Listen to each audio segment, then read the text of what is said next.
Hi friends, welcome back to my YouTube channel. ಎಲ್ಲರೂ ಹೇಗಿದ್ದೀರಾ friends? ಇವತ್ತು ನಾನು ಚಪಾತಿಗೆ ಪಾಲಕ್ ಪನ್ನೀರ್ ಮಾಡ್ತಾ ಇದ್ದೇನೆ. ನೋಡಿ, ಪಾಲಕ್ ತೊಗೊಂಡಿದ್ದೇನೆ. ನಾನು 3 ಕಟ್ಟಷ್ಟು ಪಾಲಕ್ ಇದೆ. ಚೆನ್ನಾಗಿದೆ, ಫ್ರೆಶ್ ಆಗಿ. ಅದರಿಂದ ಇವತ್ತೊಂದು ಪಾಲಕ್ ಪನ್ನೀರ್ ಮಾಡೋಣ ಅಂತ. ಈ ರೆಸ್ಟೋರೆಂಟಲ್ಲೆಲ್ಲ ಮಾಡ್ತಾರಲ್ಲ, ಅದೇ ಟೈಪಲ್ಲಿ ಮಾಡ್ತಾ ಇದ್ದೀನಿ. ನಾವು ಇದನ್ನು ಈಸಿಯಾಗಿ ಮನೆಯಲ್ಲ ಮಾಡ್ಕೊಳ್ಬೋದು. ನಾವು ರೆಸ್ಟೋರೆಂಟಲ್ಲೆಲ್ಲ ಹೋಗಿ ತಿಂತೇವಲ್ಲ, ಅದಕ್ಕಿಂತ ಚೆನ್ನಾಗಿರುತ್ತೆ ನಾವು ಮನೇಲಿ ಮಾಡಿಕೊಂಡ್ರೆ. ಕ್ಲೀನಾಗಿ ಇದನ್ನು ತೊಳ್ಕೊಳ್ಬೇಕು, ಯಾಕೆಂದರೆ ಇದು ಮಾರ್ಕೆಟಿಂದ ತಂದಿರೋದ್ರಿಂದ ಎಲ್ಲಿ ಬೆಳೆದಿರ್ತಾರೆ ನಮಗೂ ಕರೆಕ್ಟ್ ಗೊತ್ತಿರಲ್ಲ. ಅದರಿಂದ ಮಣ್ಣೆಲ್ಲ ಇರುತ್ತೆ. ಕ್ಲೀನಾಗಿ 3-4 ಸಲ ಇದನ್ನು ತೊಳ್ಕೊಳ್ಬೇಕು. ತೊಳ್ಕೊಂಡು ಬರ್ತೇನೆ. ಆಮೇಲೆ ಅದನ್ನು ಬೇಯಲಿಕ್ಕಿರುವಾಗ ಮತ್ತೆ ತೋರಿಸ್ತೇನೆ ನಿಮಗೆ. ನೋಡಿ, ಈಗ ತೊಳೆದುಕೊಂಡು ಬಂದಿದ್ದೇನೆ. 3-4 ಸಲ ತೊಳೆದಿದ್ದೇನೆ. ನೀವು ಇದರದ್ದು ಬೇರಿದೆಯಲ್ಲ, ಇದನ್ನೇ ತೆಗಿಬೇಕು ಅಂತಿಲ್ಲ. ಈ ದಂಟೆಲ್ಲ ಕಾಣುತ್ತಲ್ಲ, ಇದನ್ನು ತೆಗಿಬೇಕು ಅಂತಿಲ್ಲ. ಅದ್ರ ಸಮೇತ ಬೇಯಿಸ್ಕೊಳ್ಬೇಕು ನೀವು. ಈಗ ಕುಕ್ಕರಲ್ಲಿ ಬೇಯಿಸ್ಕೊಳ್ತಾ ಇದ್ದೀನಿ. ಇದೇನು ಸಣ್ಣದಾಗಿ ಕಟ್ ಮಾಡ್ಕೊಳ್ಬೇಕು ಅಂತಿಲ್ಲ. ಈ ರೀತಿ 2 ಕಟ್ ಮಾಡಿಕೊಂಡ್ರೆ ಸಾಕು. ಈ ರೀತಿ ಕಟ್ ಮಾಡಿ ನೀವು ಕುಕ್ಕರಲ್ಲಿ ಹಾಕಿದರೆ ಆಯಿತು. ಬೇಕಿದ್ರೆ ನೀವು ಡೈರೆಕ್ಟ್ ಬೇಯಿಸ್ಕೊಳ್ಬೋದು ಪಾತ್ರೆಯಲ್ಲೇ ಹಾಕಿ. ಆದರೆ ಕುಕ್ಕರಲ್ಲಾದರೆ 1-2 ವಿಸಿಲ್ ಬಂದರೆ ಸಾಕಾಗುತ್ತೆ.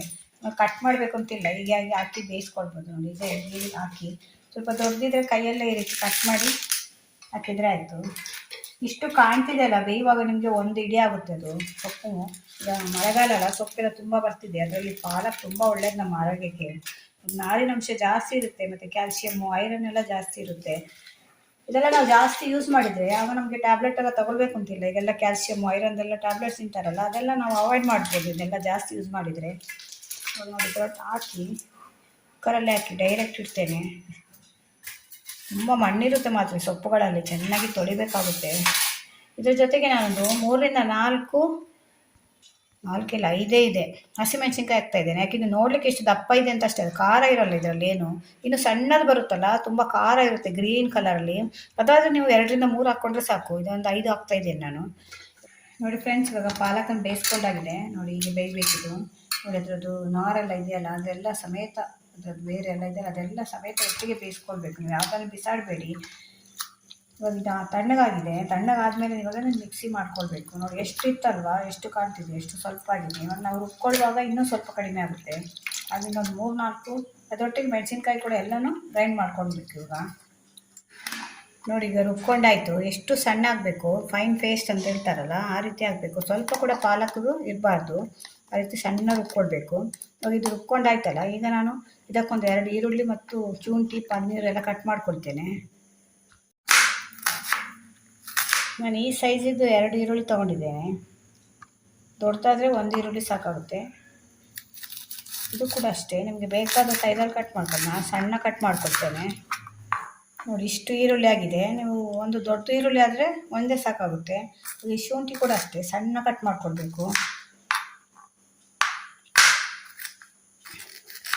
ಇದು ರೆಸ್ಟೋರೆಂಟಲ್ಲೆಲ್ಲ ನಮಗೆ ಎಷ್ಟು ಒಂದು ಚಿಕ್ಕ ಕಪ್ಪಲ್ಲಿ ಕೊಟ್ಟು 250-300 ರೂಪಾಯಿ ಚಾರ್ಜ್ ಮಾಡ್ತಾರೆ. ಅದನ್ನು ಈಸಿಯಾಗಿ ಮನೆಯಲ್ಲೇ ಮಾಡ್ಕೊಳ್ಬೋದು ನಾವು.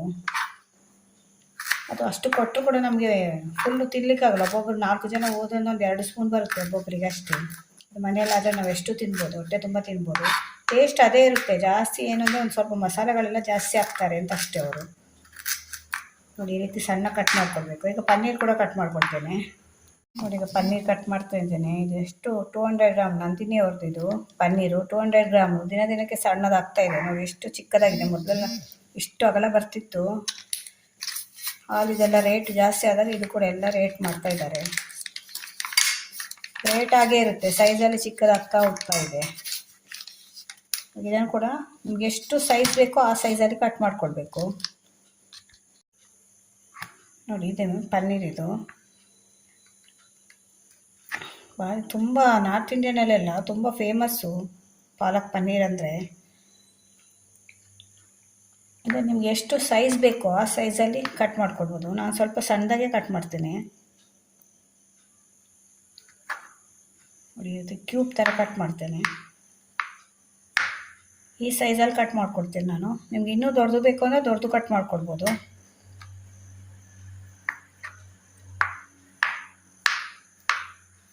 ಅದು ಇಷ್ಟಾಗಿದೆ, ಅಷ್ಟು ಚಿಕ್ಕದಿತ್ತದು, ಇಷ್ಟೇ ಪೀಸ್ ಆದದ್ದು. ಈ ರೀತಿ ಮಕ್ಕಳಿಗೆ ಪನ್ನೀರ್ ಹಾಕಿ ಮಾಡಿಕೊಟ್ರೆ ತುಂಬ ಇಷ್ಟ. ಸೊಪ್ಪು ತಿಂದಾಗೆ ಆಗುತ್ತೆ. ಪಾಲಕ್ ಕೂಡ ಒಳ್ಳೇದಲ್ವಾ, ಅದರಿಂದ ನಮ್ಮ ಮನೇಲಿ ಕೂಡ ಮಕ್ಕಳಿಗೆ ಪನ್ನೀರ್ ಅಂದರೆ ತುಂಬ ಇಷ್ಟ. ಅದನ್ನು ಇವತ್ತು ಪಾಲಕ್ ಪನ್ನೀರ್ ಮಾಡಲಿಕ್ಕೆ ಒಂದು ಬಾಣಲಿ ಇಟ್ಟಿದ್ದೇನೆ. ಅದಕ್ಕೆ ಒಂದರಿಂದ 1.5 ಸ್ಪೂನ್ ಎಣ್ಣೆ ಹಾಕಿದ್ದೇನೆ. ಎಣ್ಣೆ ಸ್ವಲ್ಪ ಬಿಸಿ ಆದಮೇಲೆ 1 ಸ್ಪೂನಷ್ಟು ಜೀರಿಗೆ ಹಾಕ್ತೇನೆ.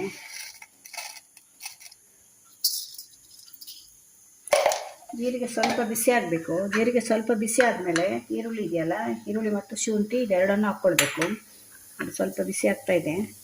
ಒಂದು ಸ್ವಲ್ಪ ಫ್ರೈ ಆದರೆ ಸಾಕು ಈರುಳ್ಳಿ, ಜಸ್ಟ್ ಜೀರಿಗೆ. ಅದು ನೋಡಿ ಈರುಳ್ಳಿ ಹಾಕ್ತಾ ಇದ್ದೇನೆ. ಈರುಳ್ಳಿ ಜಾಸ್ತಿ ಬೇಕಾದ್ರೆ ಜಾಸ್ತಿ ಹಾಕ್ಕೊಳ್ಬೋದು. ಅದು ಮತ್ತು ಈರುಳ್ಳಿನೇ ಸಿಗುತ್ತೆ ಅದು ಜಾಸ್ತಿ, ಯಾಕೆಂದರೆ ನಮಗೆ ಪನ್ನೀರು ಹಾಕೋದ್ರಿಂದ ಈರುಳ್ಳಿ ಎಷ್ಟು ಬೇಕೋ ಅಷ್ಟು ಹಾಕ್ಕೊಂಡ್ರೆ ಚೆನ್ನಾಗಿರುತ್ತೆ. ಈರುಳ್ಳಿ ಒಂದು ಸ್ವಲ್ಪ ಫ್ರೈ ಆಗಬೇಕು. ಅದರೊಟ್ಟಿಗೆ ನಾನು ಶುಂಠಿ ಕಟ್ ಮಾಡಿ ಇಟ್ಕೊಂಡಿದ್ದೆ ಅಲ್ಲ, ಅದನ್ನು ಕೂಡ ಹಾಕ್ತಾಯಿದ್ದೇನೆ. ಬೇಕು ಅನ್ನೋರು ಬೆಳ್ಳುಳ್ಳಿ ಕೂಡ ಹಾಕ್ಕೊಳ್ಬೋದು.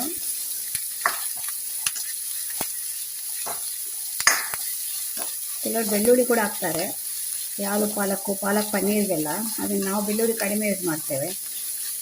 ಅದೇನಾಗುತ್ತೆ ಅಂದರೆ ನಿಮಗೆ ಬೆಳ್ಳುಳ್ಳಿ ಹಾಕಿದರೆ ಅದರದ್ದೇ ಫ್ಲೇವರ್ ಬರುತ್ತೆ, ಇದರದ್ದು ರಿಯಲ್ ಫ್ಲೇವರ್ ಹೋಗುತ್ತೆ. ಅದು ಪನ್ನೀರ್ದು ಪಾಲಕ್ದು ಎಲ್ಲ ಫ್ಲೇವರ್ ಇರುತ್ತಲ್ಲ, ಅದನ್ನೆಲ್ಲ ಅದು ಬೆಳ್ಳುಳ್ಳಿ ಕಟ್ ಮಾಡುತ್ತೆ. ಅದರಿಂದ ನಾನು ಬೆಳ್ಳುಳ್ಳಿ ಹಾಕ್ತಾ ಇಲ್ಲ. ಶುಂಠಿ ಒಂದೇ ಹಾಕ್ಕೊಳ್ಳೋ ಬದಲು ಅದರೊಟ್ಟಿಗೆ ಶುಂಠಿ ಬೆಳ್ಳುಳ್ಳಿ ಪೇಸ್ಟ್ ಕೂಡ ಹಾಕ್ಬೋದು, ಈ ಬೆಳ್ಳುಳ್ಳಿ ಹಾಕ್ಕೊಳ್ಳೋರು. ಇವಾಗ ನಾವು ಪಾಲಕ್ ರುಬ್ಬಿ ಇಟ್ಕೊಂಡಿದ್ದೇವಲ್ಲ, ಇದನ್ನು ಕೂಡ ಹಾಕ್ತಾ ಇದ್ದೇನೆ.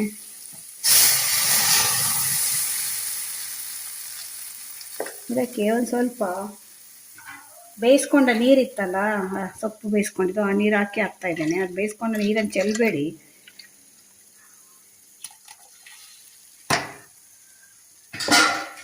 ಒಂದು ಸಲ ಹಾಕಿದ ಮೇಲೆ ಎಲ್ಲ ಚೆನ್ನಾಗಿ ಮಿಕ್ಸ್ ಆಗಲಿ.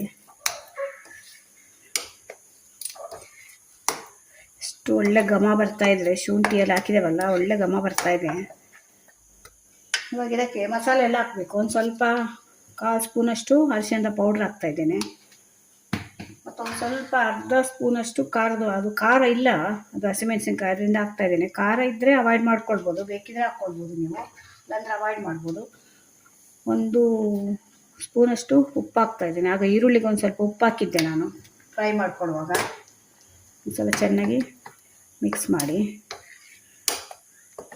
ಅವ್ರು ನಿಮಗೆ ರೆಸ್ಟೋರೆಂಟಲ್ಲಾದರೆ ಧನಿಯಾ ಪೌಡರು, ಜೀರಾ ಪೌಡ್ರು ಎಲ್ಲ ಹಾಕ್ತಾರೆ. ನಾವು ಜೀರಾ ಆಲ್ರೆಡಿ ಹಾಕಿದ್ದೇವಲ್ವ ಒಗ್ಗರಣೆಗೆ, ಆಯಿಲ್ ಇಡುವಾಗ ಫಸ್ಟ್ ಜೀರಿಗೆನೇ ಹಾಕಿದ್ದಲ್ಲ, ಅದರಿಂದ ಜೀರಾ ಪೌಡ್ರ್ ಅಗತ್ಯ ಇಲ್ಲ. ಒಂದು ಸ್ವಲ್ಪ ನಾನು ಗರಂ ಮಸಾಲ ಪೌಡ್ರ್ ಹಾಕ್ತಾಯಿದ್ದೀನಿ. ಅದು ಕೂಡ ಸ್ಪೈಸಿ ಎಲ್ಲ ಕಮ್ಮಿ ಹಾಕ್ತಾಯಿದ್ದೀನಿ ನನಗೂ ಪೌಡ್ರೆಲ್ಲ. ಕಡಿಮೆ ಹಾಕಿದ್ರು ಕೂಡ ರುಚಿ ಆಗೇ ಇರುತ್ತೆ ನಮಗೆ. ಅವ್ರು ಮಸಾಲೆ ಎಲ್ಲ ಜಾಸ್ತಿ ಹಾಕ್ತಾರೆ ಹೋಟೆಲಲ್ಲೆಲ್ಲ, ಅಷ್ಟು ಮಸಾಲೆ ಅಗತ್ಯ ಇಲ್ಲ ನಮಗೆ. ನಾವಿಷ್ಟು ಕಡಿಮೆ ಮಸಾಲೆಯಲ್ಲ ಅದೇ ರುಚಿ ಬರುತ್ತೆ ನಾವು ಮಾಡಿಕೊಂಡ್ರೆ. ನೋಡಿ ಇದು ಕುದಿ ಬರ್ತಾ ಇದೆ. ಇವಾಗ ನಾನು ಪನ್ನೀರ್ ಹಾಕ್ತಾ ಇದ್ದೇನೆ. ನಾವು ಬೇರೆ ಎಲ್ಲ ಚಪಾತಿಗೆಲ್ಲ ಮಾಡ್ತೇವಲ್ಲ ಕೂರ್ಮಾ, ಅದು ಗ್ರೇವಿ ಎಲ್ಲ, ಅದಕ್ಕಿಂತ ಇದು ತುಂಬ ಈಸಿ ಅಂದರೆ ಈಸಿ. ನಿಮಗೆ ಜಸ್ಟು 10ರಿಂದ 15 ನಿಮಿಷ ಸಾಕು. ಬೇಯಿಸ್ಕೊಳ್ಳಿಕ್ಕೆ ಒಂದು 10 ನಿಮಿಷ, ಮಾಡಲಿಕ್ಕೆ ಒಂದು 5 ನಿಮಿಷ 10 ನಿಮಿಷ ಅಷ್ಟೇ. ಇವಾಗ ಪನ್ನೀರ್ ಹಾಕ್ತಾ ಇದ್ದೇನೆ. ನೋಡಿ ಪನ್ನೀರ್ ಒಂದು ಸಲ ವಾಶ್ ಮಾಡಿ ಇಟ್ಕೊಂಡಿದ್ದೆ ನಾನು. ಹೇಗೆ ಕಾಣ್ತಿದೆ ನೋಡಿ, ತುಂಬ ಚೆನ್ನಾಗಿರುತ್ತೆ ಫ್ರೆಂಡ್ಸ್. ಒಂದು ಸಲ ಟ್ರೈ ಮಾಡಿ ನೋಡಿ. ಅದು ಮಕ್ಕಳಿಗೆಲ್ಲ ಮಾಡಿಕೊಟ್ರೆ, ಪನ್ನೀರ್ ಅಂದರೆ ತುಂಬ ಇಷ್ಟ ಅಲ್ಲ ಮಕ್ಕಳಿಗೆ, ಅದನ್ನು ಇಷ್ಟಪಟ್ಟು ತಿಂತಾರೆ. ಇವಾಗ ಪನ್ನೀರ್ ಒಂದು ಸ್ವಲ್ಪ ಉಪ್ಪು ಖಾರ ಎಲ್ಲ ಇಟ್ಕೊಳ್ಬೇಕು. ಅಲ್ಲಿವರೆಗೂ ಒಂದು ಸ್ವಲ್ಪ ಕುದಿಸ್ಕೊಳ್ಬೇಕು ನಾವು. ಇವಾಗ ನಾನು ಇದಕ್ಕೊಂದು ಸ್ವಲ್ಪ ಕಸ್ತೂರಿ ಮೆಥಿ ಹಾಕ್ತಾ ಇದ್ದೇನೆ. ಒಂದು ಅರ್ಧ ಸ್ಪೂನಷ್ಟು ತಗೊಂಡು,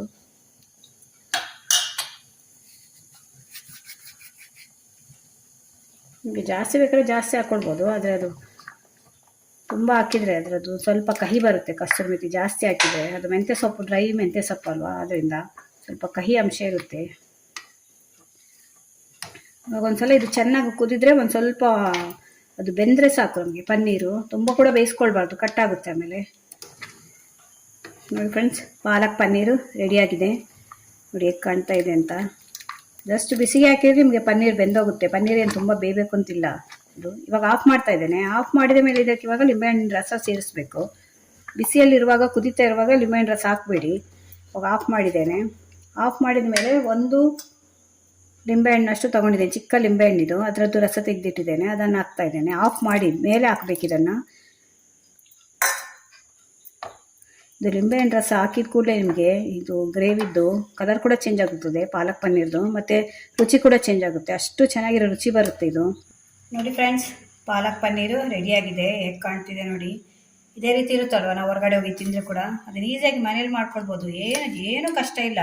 ನಾನು ಹೇಳ್ದಾಗೆ ಇದು ಎಲ್ಲ ಬೇರೆ ಕೂರ್ಮ ಎಲ್ಲ ಮಾಡ್ತೇವಲ್ಲ ನಾವು, ಆ ಎಲ್ಲ ಕರಿಗಿಂತ ಗ್ರೇವಿಗಿಂತ ಇದು ತುಂಬ ಈಸಿಯಾಗಿ ಮಾಡ್ಕೊಳ್ಳುವಂಥ ಒಂದು ಗ್ರೇವಿ. ಇದು ಕೂಡ ಪಾಲಕ್ ಪನ್ನೀರು ಇವಾಗ ರೆಡಿಯಾಗಿದೆ. ನಮ್ಮ ಮನೇಲಂತೂ ಮಕ್ಕಳು ಕಾಯ್ತಾ ಇದ್ದಾರೆ, ಅಷ್ಟು ಇಷ್ಟ ಅವರಿಗೆ. ಅದರಿಂದ ಹೋಟೆಲ್ಗೆ ಹೋಗಿ ತಿಂದರೆ ಅದು ಒಂದೊಂದು ಸ್ಪೂನ್ ಬರುತ್ತೆ. ನಾವು ಒಂದು ಕಡಾಯಿ ಅಂತ ಏನೋ ಕೊಡ್ತಾರಲ್ವ, ಅದು 200-300 ಚಾರ್ಜ್ ಮಾಡ್ತಾರೆ. ಆದರೂ ಅದು ಹೊಟ್ಟೆ ತುಂಬ ತಿನ್ಲಿಕ್ಕಾಗಲ್ಲ. ಒಂದು 2 ಸ್ಪೂನ್ ಬರುತ್ತೆ, ಒಂದೊಂದು ಸ್ಪೂನ್ ಬರುತ್ತೆ. ಅದರಿಂದ ಮನೆಯಲ್ಲೇ ಮಾಡ್ತೇನೆ ನಾನು. ಆದಷ್ಟು ಹೋಟೆಲ್ಗೆ ಹೋಗೋದು ಅಂತ ಏನಿಲ್ಲ, ಏನಾದರೂ ಅಕೇಶನ್ ಇದ್ದಾಗ ಹೋಗ್ತೇವೆ ನಾವು. ನೋಡಿ ಹೇಗೆ ಕಾಣ್ತಾ ಇದೆ ಅಲ್ವಾ, ಅಷ್ಟು ಚೆನ್ನಾಗಿದೆ. ಅದರಿಂದ ನೀವು ಲಾಸ್ಟಲ್ಲಿ ಹಾಕಿದರೆ ಪನ್ನೀರೆಲ್ಲ ಕರಡಿ ಹೋಗಲ್ಲ, ಹಾಗೆ ಇರುತ್ತೆ. ಈಗ ಮಕ್ಕಳು ಕಾಯ್ತಾ ಇದ್ದಾರೆ. ಚಪಾತಿ ಮಾಡಿದ್ದೇನೆ ಇದ್ರ ಜೊತೆಗೆ, ಸಾಫ್ಟ್ ಚಪಾತಿ, ಬಿಸಿ ಬಿಸಿ ಚಪಾತಿ ಪಾಲಕ್ ಪನ್ನೀರ್ ಜೊತೆಯಲ್ಲಿ. ನೋಡಿ ಎಷ್ಟು ಸಾಫ್ಟಾಗಿ ಬರುತ್ತೆ ಚಪಾತಿ ಕೂಡ, ಬಿಸಿ ಬಿಸಿ ಇದೆ ನೋಡಿ. ಚಪಾತಿ ಎಷ್ಟು ಸಾಫ್ಟ್ ಇದೆ. ದಾರಿದ ಮೇಲೆ ಕೂಡ ಹೀಗೆ ಇರುತ್ತೆ, ಅಷ್ಟು ಸಾಫ್ಟ್ ಇರುತ್ತೆ. ಮಕ್ಕಳಿಗೆ ಹಾಕಿ ಕೊಡ್ತೇನೆ ನೋಡಿ ಹೇಗೆ ಕಾಣ್ತಾ ಇದೆ ಅಂತ.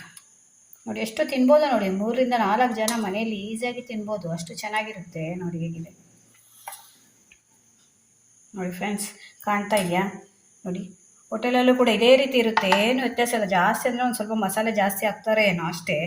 ಅದನ್ನು ಒಂದ್ಸಲ ಮನೆಯಲ್ಲಿ ಟ್ರೈ ಮಾಡಿ ನೋಡಿ. ನನಗೆ ಕಮೆಂಟಲ್ಲಿ ಹೇಳಿ, ನೀವು ಒಂದು ಲೈಕ್ ಕೊಡಿ. ನಾವೆಲ್ಲ ಇಷ್ಟು ಕಷ್ಟಪಟ್ಟು ಮಾಡುವಾಗ ಒಂದು ಲೈಕ್ ಕೊಡ್ಬೋದಲ್ವ ನೀವು. ಅದರಿಂದ ಒಂದು ಸಪೋರ್ಟ್ ಮಾಡಿ. ಇದೇ ರೀತಿ ಹೊಸ ನಾವು ವಿಡಿಯೋ ತೊಗೊಂಡು ಬರಲಿಕ್ಕೆ, ಹೊಸ ಅಡುಗೆ ಎಲ್ಲ ಮಾಡಲಿಕ್ಕೆ ನಮಗೆ ಕೂಡ ಒಂದು ಉತ್ತೇಜನ ಸಿಕ್ಕಾಗುತ್ತೆ ನೀವು ಒಂದು ಲೈಕ್ ಕೊಟ್ಟರೆ. ನನ್ನ ವಿಡಿಯೋ ಇಷ್ಟ ಆದರೆ ನನ್ನ ಚಾನಲ್ ಸಬ್ಸ್ಕ್ರೈಬ್ ಮಾಡ್ಕೊಂಡು ನೋಡಿ. ಇದೇ ಥರ ಹೊಸ ವಿಡಿಯೋ ತೊಗೊಂಡು ಮತ್ತೆ ಬರ್ತೇನೆ. Bye friends.